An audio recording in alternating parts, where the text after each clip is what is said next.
How's it going, everybody? JT here, along with Heatwave from Grow the Pie, Grow the Pie, Grow the Pie. We don't have any standard guests, but Heatwave is a consistent, regular hangout on these calls here, so we can get some market action in the fog of Ethereum, if you will. We've been working on a couple of weeks here. Last 2 weeks, I've been working on the house, so we didn't do a show last week because the honey said do something. So when the honey says do, I do.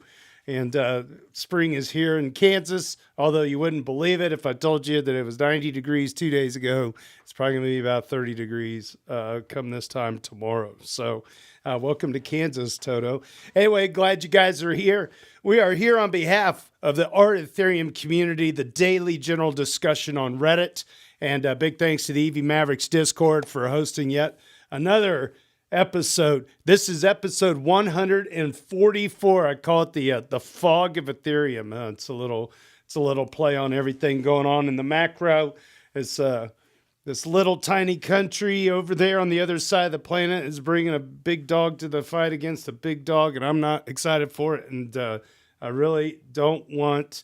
I don't know about you guys, but I've heard that nuclear war can cause a pretty severe suntan, and I don't do well with the sun, so I don't want a nuclear war. And I really hope that we can calm that shit down. Who's with me? Yeah, I think we're all in agreement with that. It'd be nice if we weren't in the middle of all that shit, because maybe we could enjoy a pretty substantial crypto market movement. But we can't have nice things in 2026, at least not yet anyway. And I'm just pontificating on all this because I care a whole hell of a lot about the world. And Wave, I've been rambling here for a minute. I don't know if you have any little thoughts on these conflicts, if you'd rather stay off the politics. I'm trying to stay apolitical with it. It's been kind of a thing that's been going on for decades with the U.S. meddling in the Middle East. But I don't think we're prepared for Iran at all, and nobody wants this.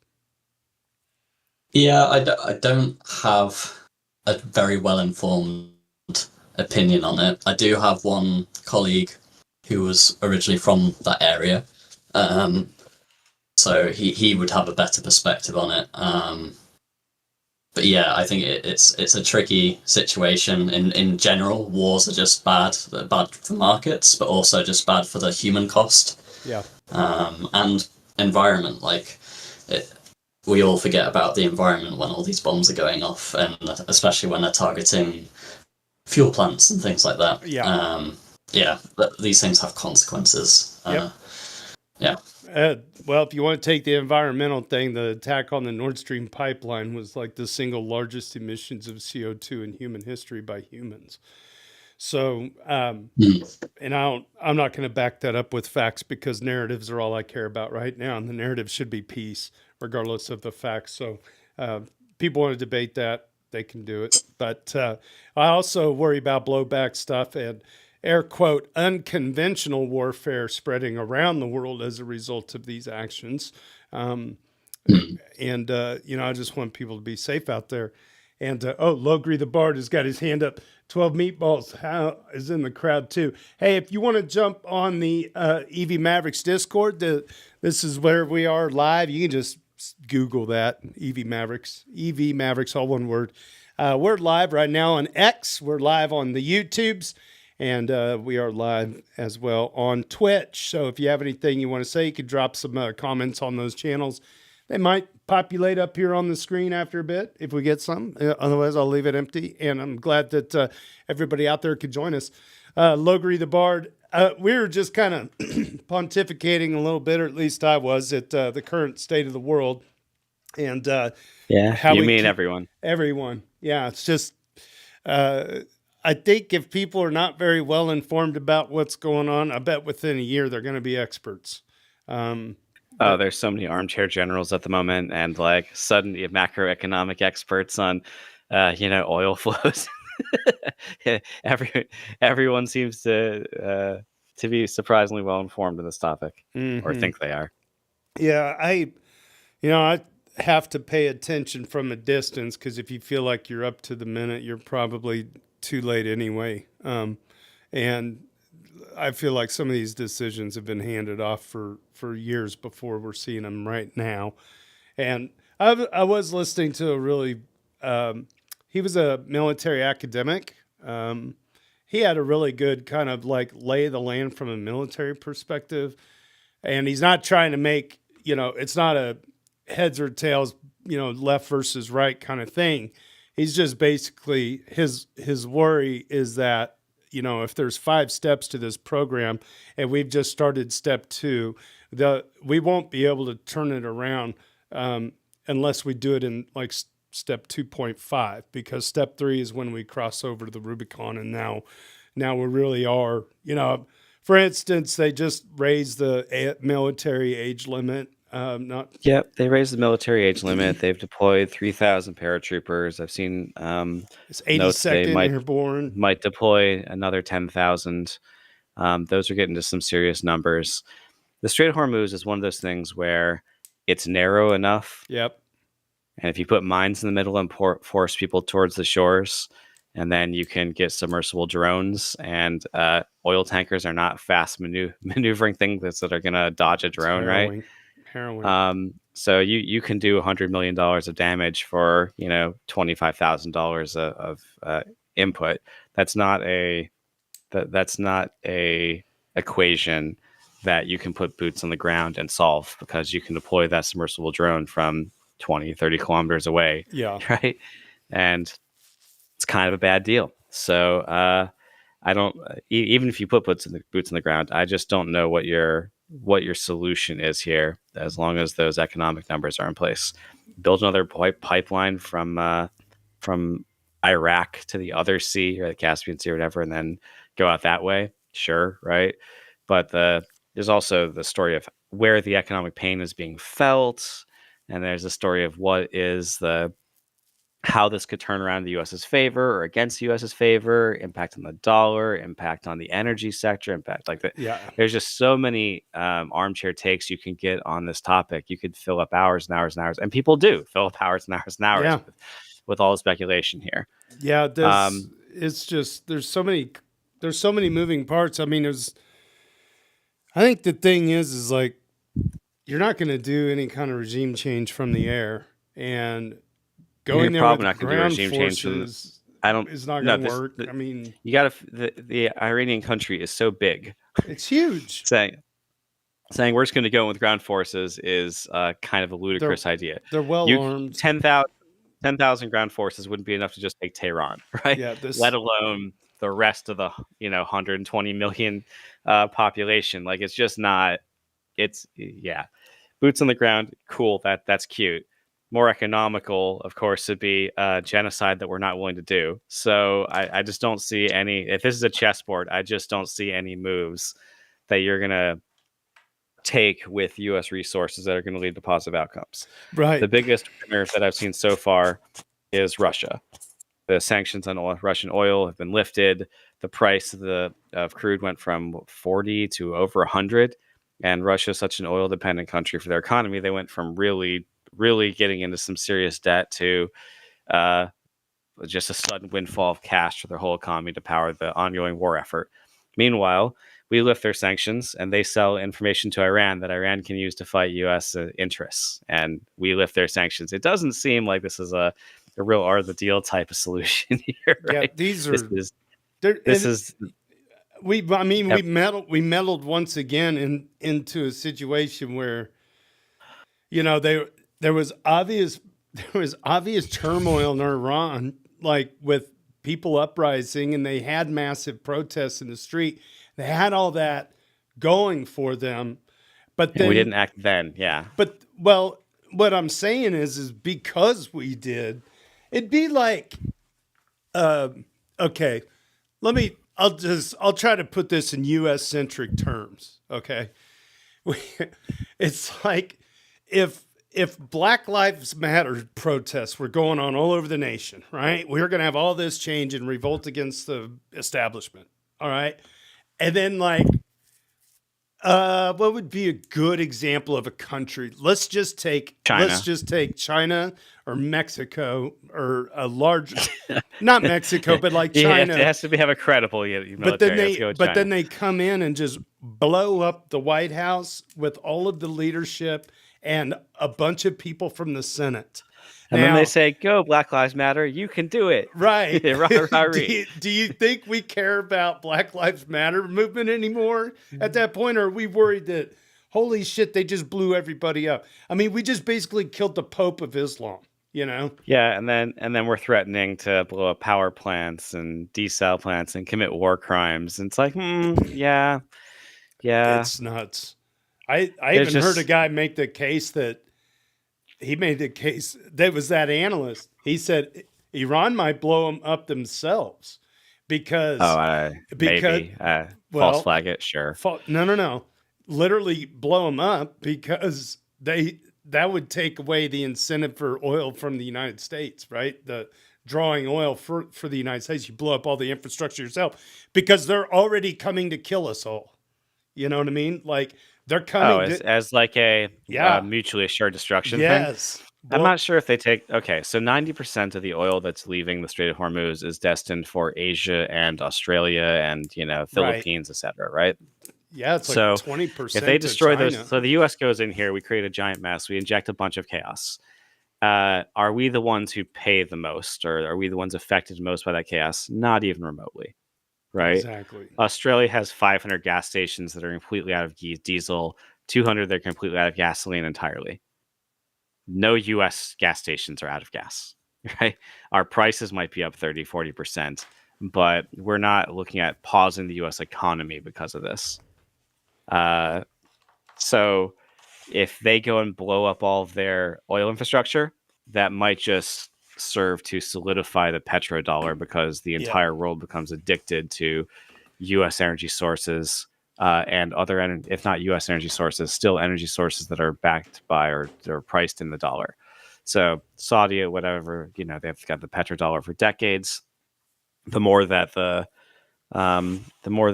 supply coming out of Iran and Iraq is gone, the more dependent you are on the other sources that remain. And that would be the U.S. I mean, we just seized huge oil reserves in Venezuela. We've seized, Iran has destroyed a bunch of the natural gas refining capacity, tar, etc. So everything that they remove from the global stage is just making people dependent on the remaining energy supply sources more. And that basically consists of Nordic supply sources, including Russia, as I said, and U.S. and Venezuela and Saudi, or the UAE, though, the Arab region. So, I'm not saying this is a deliberate strategy, but everyone's just trying to navigate chaos at the moment. And the U.S. is just a monkey with a handgun. And everyone's trying to figure out what's going to happen. And it's a big scramble. The monkey with the handgun is Israel. Let's just say it out loud. Okay. We're the monkey. We're the gorilla, but they're the handgun. We're the monkey and Israel's the handgun? Fine. But the point stands. I don't think that there is a grand architecture here. I don't think there's a grand plan. I think we're all just trying to navigate. Everyone in the world at the moment is just trying to navigate chaos. And the people that are causing the chaos are not the people most affected by it. So we go and stir up the hornet's nest, and now it's China's problem. It's Australia's problem. It's Vietnam's problem. So what are they going to pissed off at us? So everyone's pissed off at us. But is everyone going to go in and say, no, Iran, we're going to unify and take the Strait of Hormuz from you? The U.S. won't do it alone. I don't think so. Are they going to rally against the U.S. and act trade sanctions against us? I don't think so. So what is the world response to this chaos agent going in and stirring up problems with the Strait of Hormuz? And what's the eventual diplomatic solution? And is it even fully up to Iran and the U.S.? Well, this could evolve in very uncomfortable situations if China decides to deploy a fleet over towards the Strait of Hormuz to say, we're going to protect the oil tankers going through. Go ahead, right? This could get really geopolitically tense. And I mean, with all the other conflicts already going on, World War I didn't start as a single day of World War. right? Where Got everyone just declared war all at once. It was a bunch of smaller skirmishes that eventually evolved into a larger conflict. I We got it. currently have the war with Ukraine. We have the war between India and Pakistan. We could now have one between the U.S. and Iran, and China it and Taiwan. the lines have, yes, in China and Taiwan, with the U.S. would have to back Taiwan. So if we pull that together, you quickly end up with the battle lines are basically drawn with U.S. and Israel and UAE, Saudi Arabia, On the maybe Europe on one side, and then China and India and Russia, BRICS, etc. on the other side, with Iran. on the And topic dun, of dun, World dun. War One, there's an 18-hour podcast by Dan Carlin called Blueprint for Armageddon. I wish everybody would listen to that, especially right now, because Anyway, this is supposed to be a crypto conference. it is. Crypto. And on that point, I've got ETHWave from Grow the Pie here. Now, in the fog of war, ETHWave, I've been kind of impressed at how the crypto markets have been actually kind of holding up. I know you got a screen to share. I'm going to let you take over on any of these metrics that kind of make sense for you. This is ETHWave from growthepie.com. Thanks for joining the show.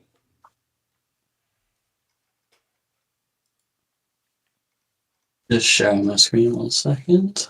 Good.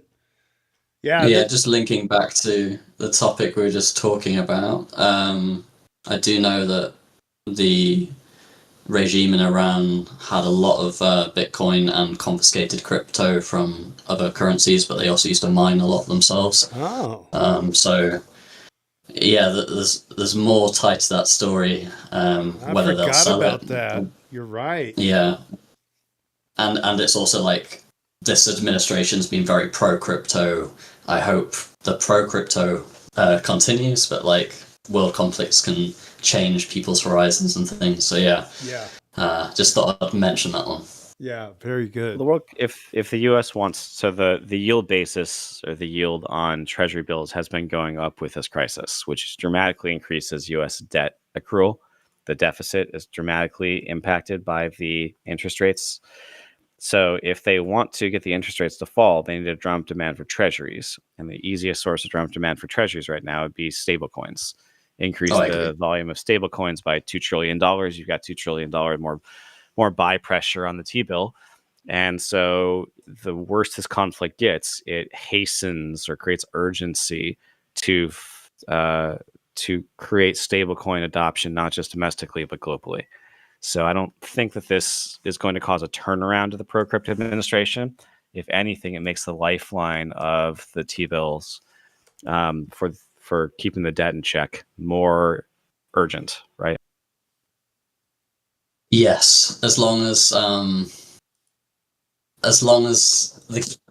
I can imagine with a government change in America that it could swing the other way, not necessarily because it's the right economic thing to do, because you've just made a really clear economic case there, which I would strongly agree with. But when people think that certain industries bias towards the opposition party or things like that, they can also influence people's decision making, and sometimes people grandstand or have made a decision in the past and sort of stick with it. Like Gary Gensler is an example of this. I don't really believe he believes what he's saying anymore. But he kind of has to stick with it because he would have to lose face. So it'd be interesting if the political party next time in America it goes back to Democrats. When it does, I'm interested to how that'll change. Well, in the making. midterms, that's not going to. Even if you change the Congress back, we're not looking at legislative action. You kill the Clarity Bill, the status quo stays. We have the Genius Act that gives that, and we have new regulatory guidance by the SEC and CFTC on what is it, right?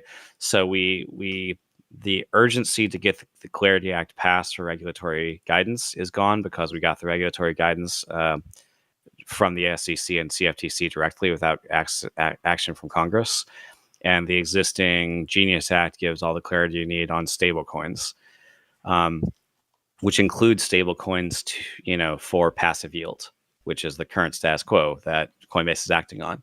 So if the banks want to fight and stall out the Clarity Act, okay, it's no longer as big a deal as it would have been 6 months ago because we have the new regulatory guidance from the SEC and CFTC. If the regime a wants to lot of change progress has in the been made. midterms, if the regime wants to change in the next 6 months due to the midterms, and Congress is now, I don't know, supermajority Democrat, I still don't think that even across the Democrat Party, there's plenty of people that, for grandstanding reasons, just like you said, to not lose face, and because they truly believe in it, they are still going to shoot down any attempt to just like kneecap crypto, right? And they'll just make the case that I just made it. Economically, it's not in U.S. interest to stop and hinder demand on T-bills. And this is a way of projecting soft power across the world if crypto is adopting the dollar as its reference standard. And it is, right? Then this is a way of projecting soft U.S. power and economic power across the world by creating demand for our treasury bills and demand for our dollar. Gives us export power, allows us to print more money and use that to pay for whatever Congress decides. So I don't think that even if you got a supermajority Democrat, you're going to have a supermajority of those Democrats that are going to be anti-crypto. And Warren's crew and her anti-crypto army lost a lot of face in the last election from basically the blowback from what they tried to do and Operation Choke Point 2.0. So I'm not worried about. I think if we just maintain the status quo, we're already primed and seeing adoption across the board for RWAs, for wrappers around these stocks and bringing RWA stocks on chain for tokenized stocks. I'm seeing, the rise of I'm seeing countries around the world try to copy the pattern to get their national bills on chain. I saw a proposal recently for someone doing UK gilt bonds on chain. We've seen URC go up by 8x adoption in 3 years. If we can double every year at that rate, it's not. I mean, give it 10 years and you're up 1,000x, right? It's just the computer science aspect of it. So it's not. It's going to feel slow, but in terms of historic macro movements, it's actually going pretty quick. You see things like Larry Fink go full throated, tokenization in his annual investor letter. This wasn't a crypto letter. This was like BlackRock's entire strategy, and an outsized portion of that report was on crypto, specifically on tokenization. Say Ethereum? No. Am I annoyed by that? Yes, but their products are on Ethereum. So when he says he wants to have all assets on a single ledger and he's putting his assets on Ethereum, that there's hope there, right? Yeah. There's tons of hope, and I agree with what you're saying. When you're living history, it does feel like it's moving slow, but a few years or a few decades even later, we'll be looking back and thinking this was a fast adoption curve. Yeah. I do find it ironic that like fiat currency, tokenized fiat currency might be the thing that buys crypto enough political capital to not be regulated out of existence. That's super ironic to me. But yeah, yep. all good. And as long as there is the ability to transmute one form of currency to another through DEXs basically instantly, you don't have to hold the highly. Let's say they launch a federal dollar. They force Coinbase to patch the USDC contracts so there's take backsies or whatever, right? Cool. I cannot have to hold USDC to route through USDC, right? I could hold something that doesn't have the capital controls on it, DAI, Sky, whatever it's called now, USDS, I think. I can hold Curve USD. I can hold EURC for that matter, right? And then just swap it at the time of payment to whatever other people need. So when you adopt crypto rails, you inevitably or force yourself, as we lower the friction, to a system where people have choice and where the ability of the state to restrict monetary flows is diminished. It's just inevitable. Just for even if you have the contracts limited on the USDC side and you force Circle to do something, that doesn't force all consumers to hold USDC. They can just do it in transit, right? So it has a diminishing effect on state power in terms of censorship, in terms of authoritative crackdown on individuals. But it can broaden state power in terms of having the dollar more widely adopted, having more money available for the states for its own expenses, export control or export power, right? You just can't use the SWIFT system to debank Russia anymore as effectively. All right. Thank you, Logri. ETHWave. I'll switch the view here on the old Zoom call so you can jump in and rock and roll. Yeah, so I'm just going to talk you through our landing page because we've had a little bit of an upgrade. We now have these sort of questions on the left and sort of answers on the right with charts. So we feature the quick bites that I've mentioned on previous shows. This one's talking about the registrations and reviews of AI adoption on multiple chains. So if I break it down by chain, most of the growth these days is coming between Base and Celo, but Ethereum mainnet early on did have quite a large uptick. And then if we look to how many apps are active in the ecosystem, so this is weekly active apps, we don't double count cross-chain, so these numbers all look smaller than perhaps you'd expect. So we've seen just under 500 apps that were active last week, predominantly on Ethereum mainnet, with cross-chain activity being the second largest group, followed by Base. Blob demand isn't a chart that I like to look at these days because we seem to be going downwards rather than upwards. I'm just hoping this is like a short-term trend rather than a long-term. I'm pretty confident it will go up in the long term. But yeah, we are almost returning down to the Petra levels. During just before Petra, we were averaging about three blobs per block, and we're just sitting slightly above that now, with such a larger target that we've got now. So hopefully in the longer term, we'll see that go back up. Factors that have made that go down are things like Tyco are not using anywhere near as many blobs as they were, Beta's reduced, and World Chain has also reduced. But again, that might be a reflection of the market. I think when markets are going up, people are happier and then more likely to do on-chain activity, more likely to try things because they're feeling happy and bullish rather than bearish and conservative with their spending and trying out things with their behaviors and stuff. We're trying to encourage people to try new apps. So here's some of the largest apps in the ecosystem, but up top here we have an explore apps option, and this changes every time the page loads. We give you a refresh of different apps. I still think we're in the early adopter stage. I think that's probably quite clear. So I think it's important that early adopters do just try something new. And even if it's a case of trying one new app per week or per month, you might find the app that just hits the sweet spot for you, and it might become one of your regulars. And the more behavior that we can do in that direction is going to increase adoption. I still think that the taxable event limitation is holding back adoption. In different countries it varies to how much that has an effect, but it certainly holds me back sometimes, knowing I could try this app but it's going to be taxable. I'm certainly that the fact that airdrop mania is over, so there's less people that are just kind of faking using apps trying to chase an airdrop.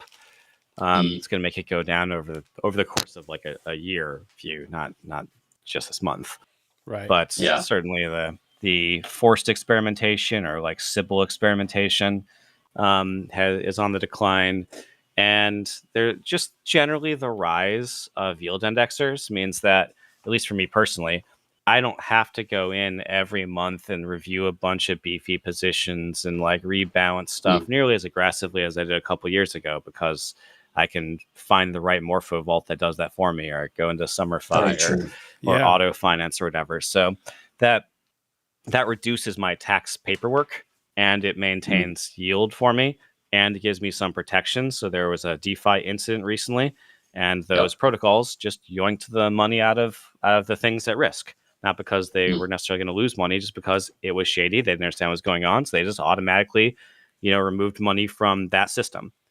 And I might have been sleeping at that time, and they did it anyway, right? Mm. So I didn't have to be nearly as plugged in for the money to be safeguarded by that system. And there's very little risk to them kind of like earning zero yield for a day. The risk is when they deploy to something new, and that's where all the oversight is. So that's the type of low oversight action I'm very okay with. Pull the money and I make zero yield for a day while you figure it out. Great. Want to redeploy the money to a new vault that's not approved? Let's talk about it for a week, right? That's sensible.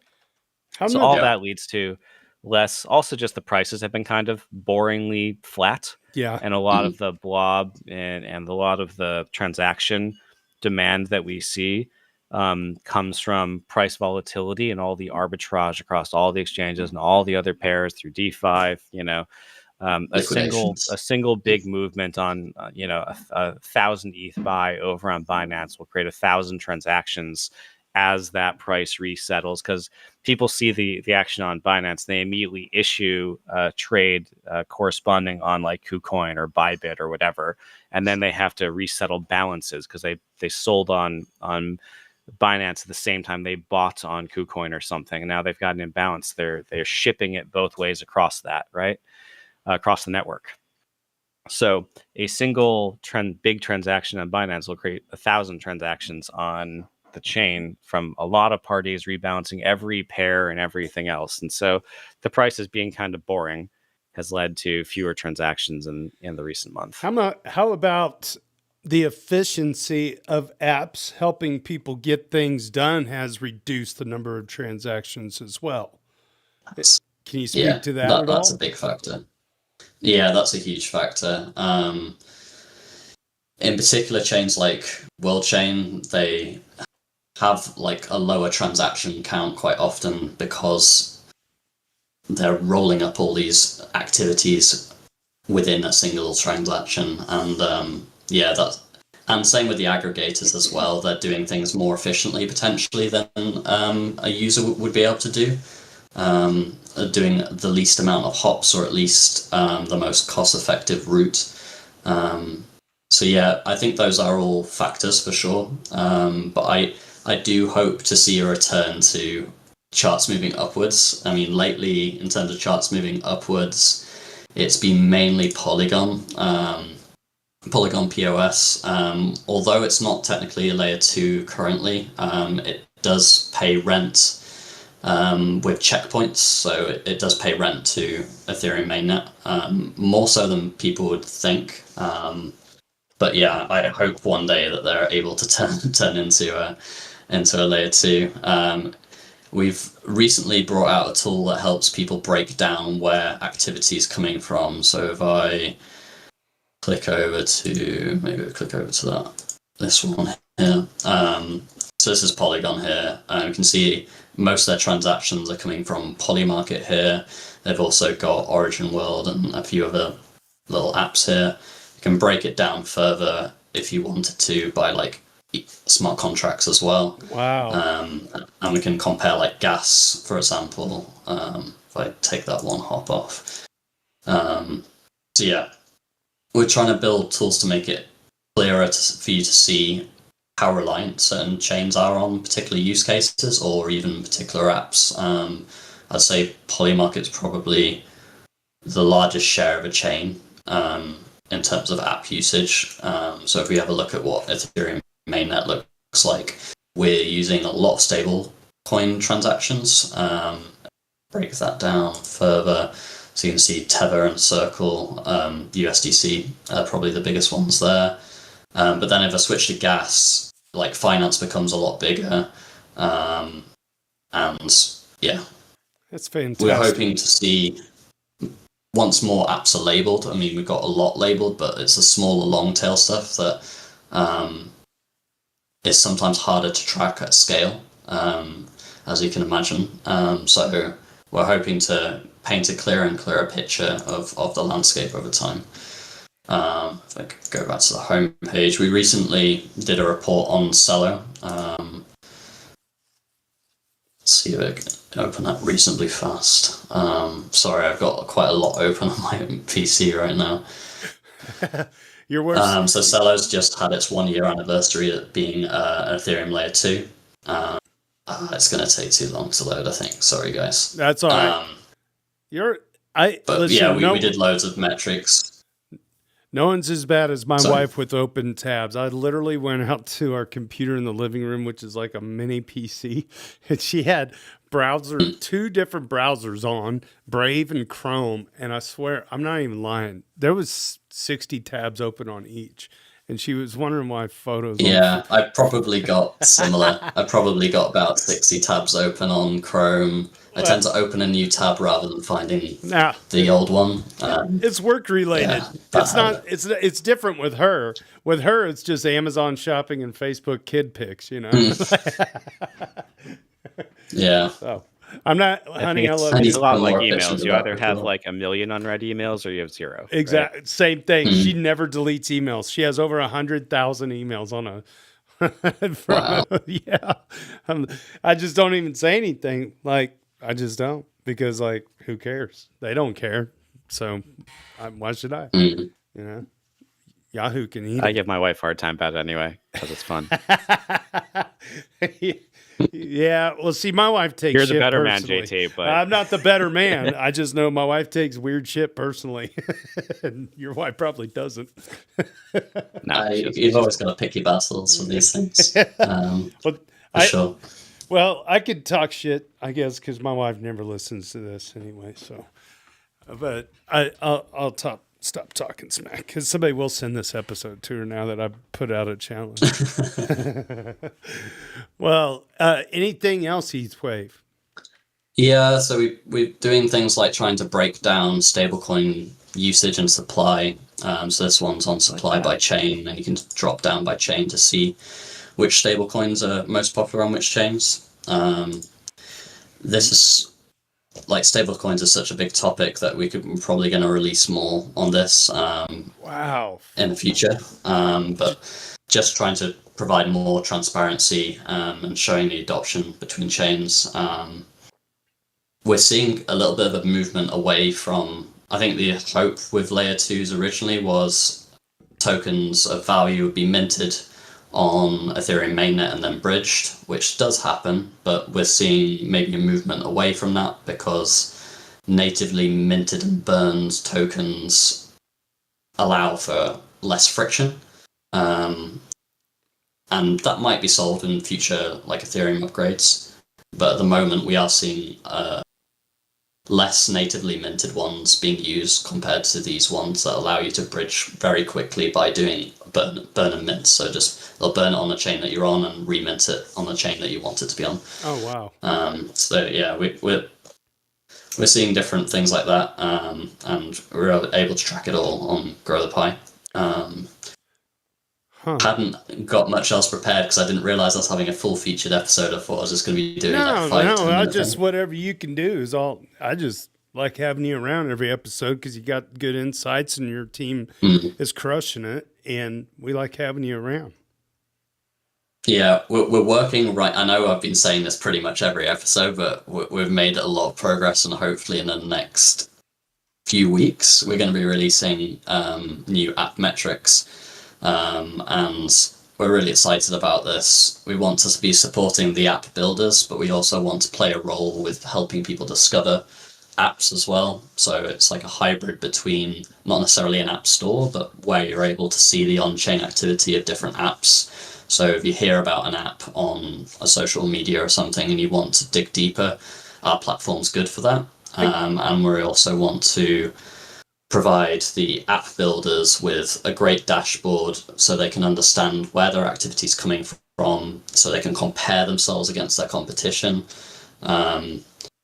Ultimately, we just want to make their lives easier so they're spending less time prompting AI trying to build these dashboards when they're already ready built with a better UX than AI would be able to generate in a short amount of time. So yeah, that's our long-term goal going forward into this year, supporting app builders, because we think every bear market is going to be a market that we build out of. We don't just, it's not necessarily all secular. It's these cycles are built on behavior, and one of the behaviors is builders. So if we can encourage builders to build, users to use the things that are being built and to experiment, I think we're doing a good job if we're able to do that. We have a guy that made our Doots list, I think last week or 2 weeks ago. If you look at my screen here, it might be kind of fun to have a fun thing. He's got this thing called stupidgames.wtf, and there's several EV Mavericks that have been playing with this in the daily general discussion. And if you guys added this to Grow the Pie, he would probably be on the moon. Just for what it's for worth. sure. Which is this on Ethereum mainnet, or is it like on a layer 2? Or that's a good question. Shout out. Let's see. His name is. Let me go back to Reddit here. It's Cantalo, Kantalo is this user right here, and I'll put this in the Dudes Podcast chat channel. Yeah, I'll check it out here on the Discord, as well as the URL to his game. And I'm with you, man. Like anything we could do to help the builders out, get visibility and whatnot. I mean, I think he's just going to think it's pretty fun that there's some kind of metrics company that's paying attention. So our tricky troll right here. He is number 3 position. He's the guy that does the Doots every single day for us, the Daily Doots on the thread on Ethereum. 1,414 days in a row, this guy, with rare exception, has put together the list. And then, of course, the A-Word does our weekly list. So, fantastic. Well, let's do it, man. Let's rock on to the second part of the show here, and we'll get going. If you can hang out, that'd be great. If you can't, you can give an Irish goodbye, and we'll see you next week. I've got a dog to walk, so I'm going to be heading off. But thanks very much for having me, and I'll hopefully be back soon. Awesome. Good to see you, my friend. That's Ethway from growthepie.com hanging out with us today on the Dudes Podcast. Yeehaw. Here we go. Boom, boom, boom. Wow. It shows you the whole Zoom workplace thing. All right, good. Well, there's me, and there's you, and there's not me. And let's see, I got to get this thing figured out on my end. All right. Daily Dudes Podcast, Weekly Dudes Podcast, brought to you by the EV Mavericks Discord. It's a read-along reaction series. If you want to follow along, head to dailydoots.com. Designed and produced by our very own Hani Abu. Big thanks to Tricky Troll, like we were saying before, and the A-Word for putting together this most beloved weekly list. All right, well, let's get right down to it with our rich list for this week. Ethical trade at 120, the A-Word at 120. Wow, that's a tie. Hani Abu at 135, Crypto Wow Currency at 136, JS Tears at 149, Tricky Troll climbing up to 177, Benito 2030 at 180, Super Fizz at 244, actually made a little return to the daily this last week, I was told. Logri the Bard climbing up, got another point or two at 258, and Harag sits at the top of the leaderboard at 331. We're going to be having Loring Harkness, I think, from the Shutter Network, going to be jumping on a future podcast in April. Stay tuned for that. As far as April and May goes, it's kind of a busy time with the family stuff, graduations, and all that DJ work and crap that I do in the real world. But I am going to try to get back on the weekly pace with this show and not drop the ball for you. But thanks so much for subbing if you are, and I'm hoping that you're catching these podcasts. We are really popular on the old Apple Podcasts. Apparently, we got quite a few people listening there in particular, but we're also available everywhere else. All right, our weekly roundups. Let's get to it. Let's see. The morning roundup. Here we go. Frank the Tank chimes in. Ethereum. Johnny Dapp with a price. This can't be right. That says December 12th. That's not right. That price is not right. I got to go to the bottom of the list, don't I? No? 2026. I'm on the wrong tab, fools. I'm like, that price is not $3,200. God, that killed me for a second. Let's try that again. Mysterious He's Town. trying to find the sell button as quickly as God he can. dang. I'm like, what? I thought we were blowing up Iran, and Iran was, I don't know, whatever. Mysterious Town chimes in, Ethereum, Johnny Depp, a price of 2061. I don't think that's even right either. This is just like, it's like, this is the price right now. It's like a dial-up modem. Like, where is everybody? Yeah, 1977. There we go. We don't have to get it off of stale Reddit from the start of the morning. Nope. We're blowing up Iran and stuff. It's down. Oh my God, 0.03. I don't even think the ratio is correct. I don't even want to look. JS Tears with our weekly haiku. The Ratio paradise hasn't changed that much. that's good.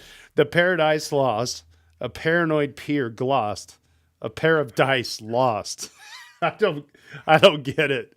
Of the paradise. Okay, help me out. The paradise lost. Things used to be good. Things used to be good. A paranoid peer glossed. Oh, okay. So is that Israel? I don't know. A pair of dice lost. A pair of dice lost.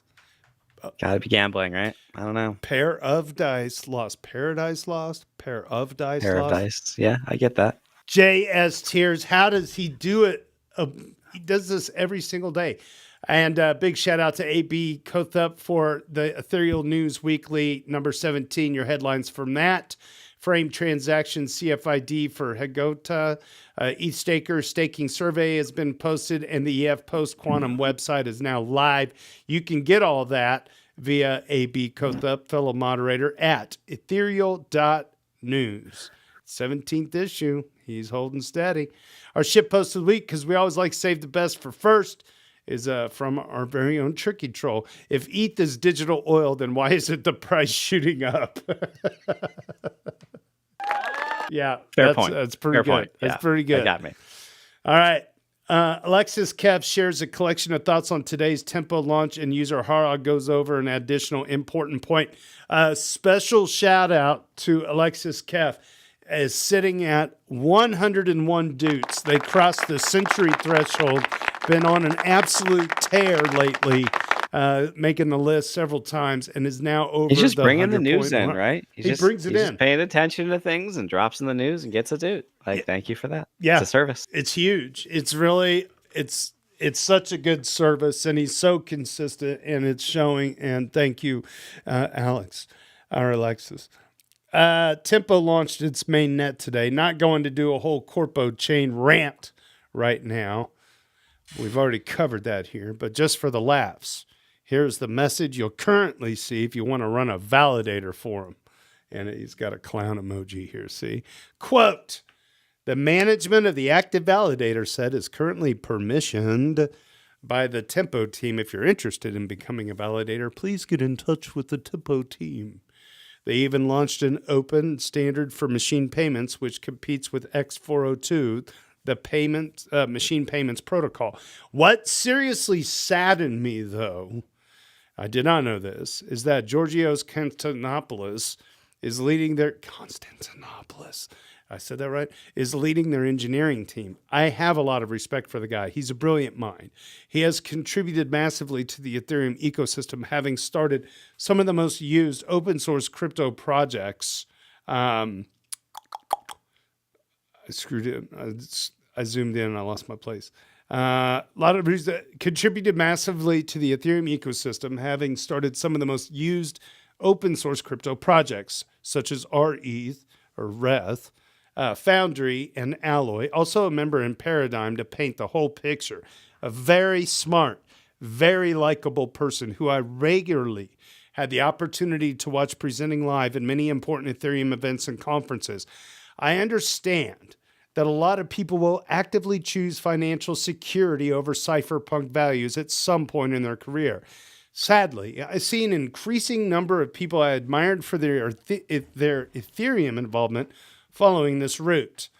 On a happier note, I recently listened to Justin Drake commenting on Dankrad's departure, described the influx of new high-level devs to Ethereum, in his case, to the EF teams. He sounded really impressed with the amount of talent they were bringing and truly optimistic. Okay, Harag says, quoting says, here's the message you'll see regarding the tempo validator things where it's permission. Harag continues, the fun thing was that Tempo claimed their L1 being permissionless. In corposlop land, words don't have meaning. They're just used to convey the vibes, nothing more. On a serious note, the connections and influence Paradigm has on the Ethereum space has been discussed quite a bit in the last few years. They are an active participant in all core dev calls and lead quite a few changes in Ethereum in the last few years. In the last few days, there was a discussion to include a new type of transactions called frame transactions. Tempo has a different solution for this problem and apparently publicly attacked frame transaction authors over it.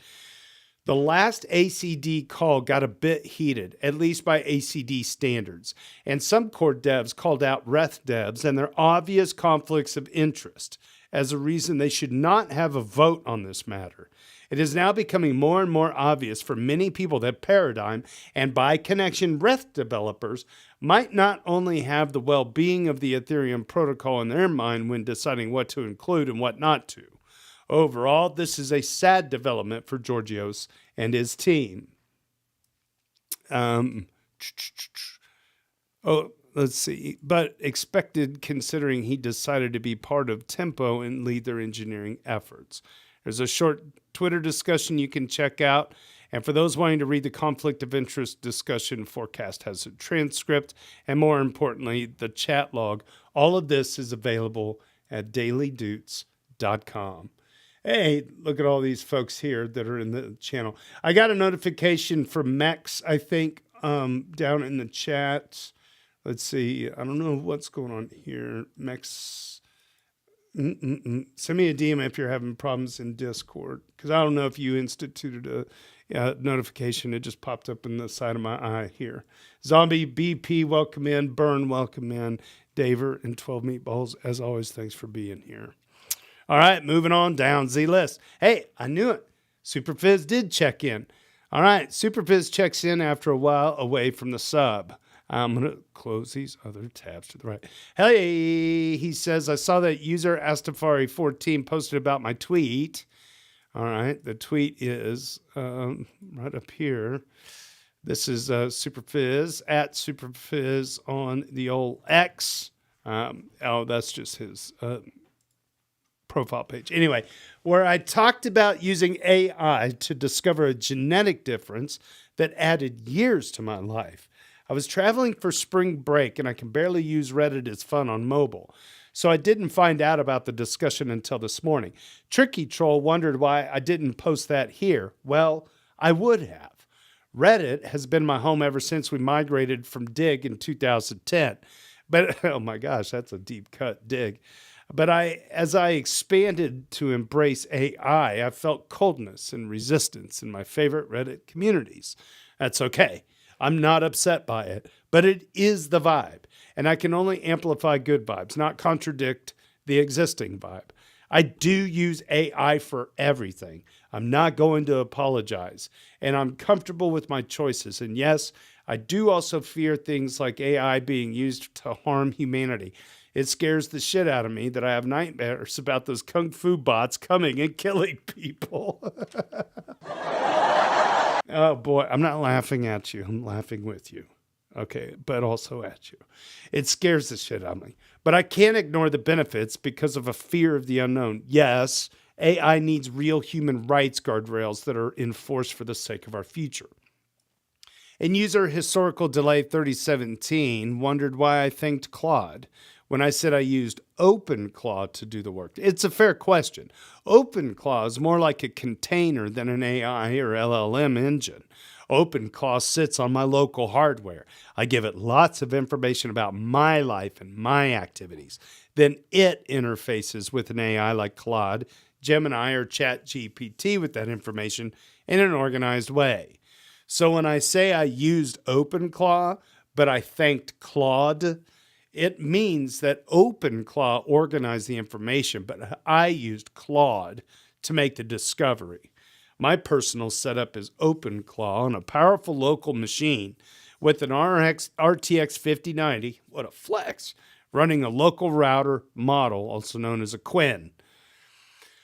User Eternal Shadowban, I can't tag you because I've already tagged 3. Ask for and explain like I'm 5. I don't want to say more about it. The finding is personal. It's a genetic difference that affects about 1% of people, and it's now fully manageable. There are no obvious signs that would have let me discover this another way. The lesson here isn't, quote, anyone could have what Fizz has. It's an AI powerful tool for medical self-discovery. Okay, he's saying that's not the lesson. I deleted the post from Twitter. Oh, that's why we couldn't see it, because I am sensitive to criticism. And I didn't like that a lot of people were calling BS. I shared something personal to help others, and I'm not interested in negativity from it. So yeah, that's it. This is still the place I'm most likely to show up on Reddit. But the loss of Reddit is fun, and the anti-AI vibes here just cause me to be less active. For the record, I think it's contrary to our own interest to be anti-AI. AI is likely to be the biggest use case for Ethereum. Maybe I stand alone on this, but I don't. Maybe it's just he's had more direct issues with it because he was making it a topic or responding to other people's topic. Superfizz, if you're listening to this, check this out. Just today, let's see, it was the Hans Gruber posted, Duder39, just today. About 18 months ago, I was copy pasting back and forth between VS Code and a browser chat box with ChatGPT. I built a few wrappers, nothing special. The light bulb went on after a while, blah, blah, blah. And it gets down here. I've been hitting OpenClaw hard. So I'm just making a point that one of our own heavyweight duders is also using AI, and it spawned a pretty healthy discussion of which, like, Logri the Bard even replied as well. So, Superfizz, do come back.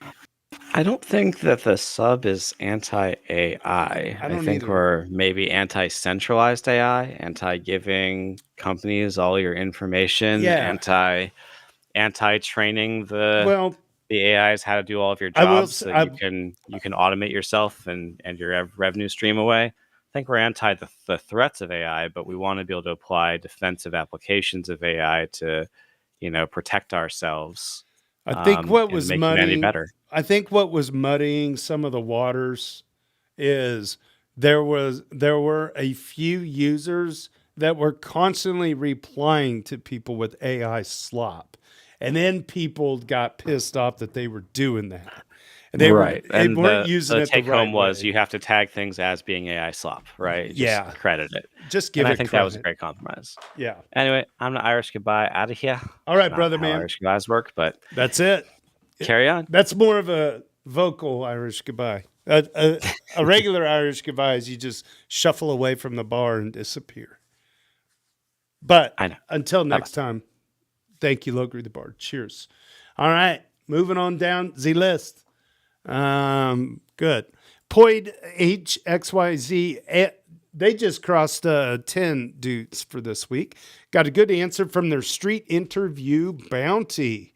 Finally got a good street interview answer 50 seconds in. Quote, Ethereum is well known for decentralization. No banks, no company, no government can control it. You have full control of your token. And that's on X. Looks like John Bayodi. Let's see what we got here. Good afternoon. My name is Dailydoots, John, and we are here to make a video for POIDH and we then retweet this. So we are going to go and meet some of the students here in Futa to ask them about their knowledge, about what they know about Ethereum, and some random questions. Come to this. Good afternoon. My name is Dailydoots, John. It's about I 50. don't know if you know anything about Ethereum. All right, here we go. Ethereum, sorry, can I? You mean Ethereum blockchain? Yes. Okay.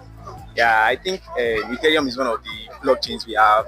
After Bitcoin, we have Ethereum, and I think it's the second largest growing blockchain, and it is founded by these Vitalik. Nice. Yeah. You're very right. Good So- job. So, and it is well known for its decentralization and When you said decentralization, what do you mean by decentralization? Yes. okay. What I mean about decentralization is, no banks, no company, no government. They cannot control it. You understand? So you have full control of your token. You don't even need to be known for holding a Ethereum, like to be holding ETH, like Ethereum.eth. Fantastic. Great job. That's user John Bayod on the old X. You're going to get an EV Maverick follow, my friend. That was fantastic. Great job with the interview. And shout out to Poyd H XYZ. Pixar, it didn't happen. We did an interview with them recently. It's a really cool project. You should go check it out. Basically, you can get some like verified stuff out of real life interactions or whatever you want. It's kind of a neat little device on the Ethereum blockchain. It's on Base, I think. Kentalo delivers. Look at that. This is a double tap for this user with this game. Delivers free game chips for new users in their own newbie pool, beginners only.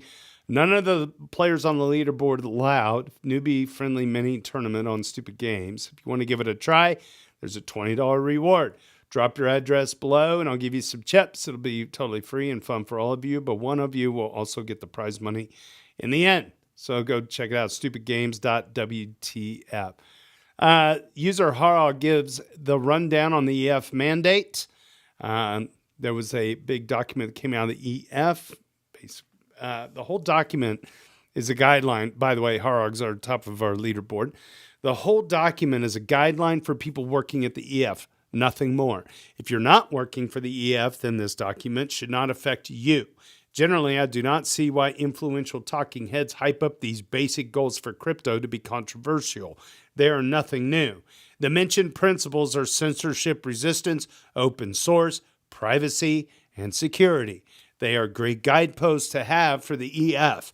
Ethereum has been built on these principles, and I am here for them.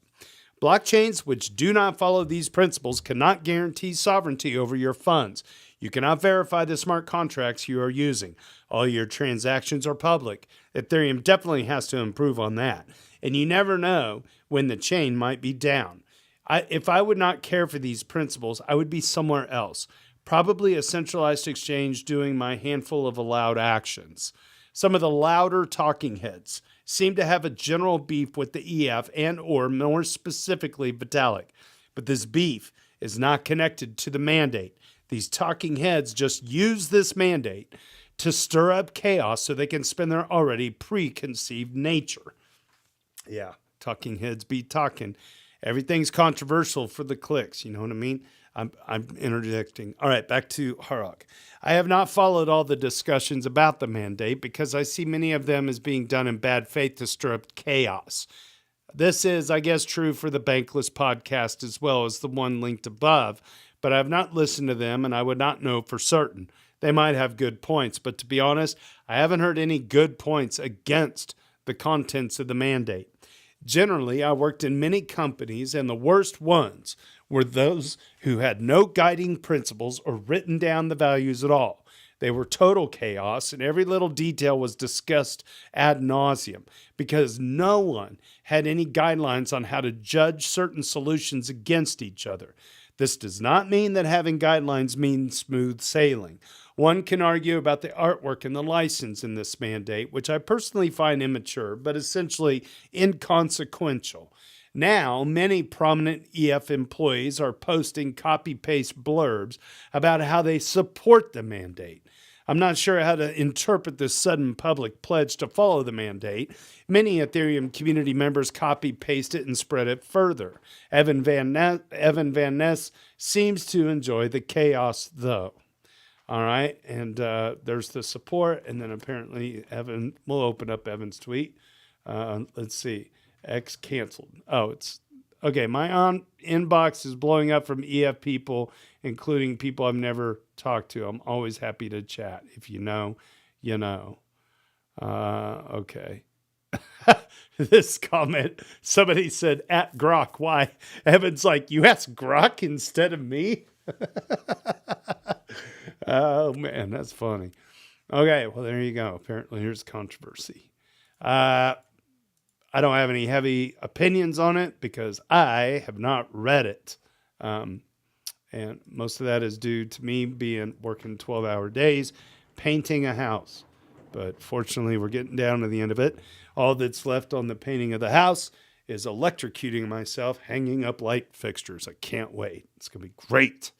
All right. User Ethical Trade discusses the growth on L1 as blob usage stagnates. Bum, bum, bum. Hey, friends. Long time no see again. Ethical Trade for this week is a duder number 120. In a sea of good news about Ethereum, I noticed this chart that seemed like bad news. The average blob count. This is Dune Analytics, not a sponsor.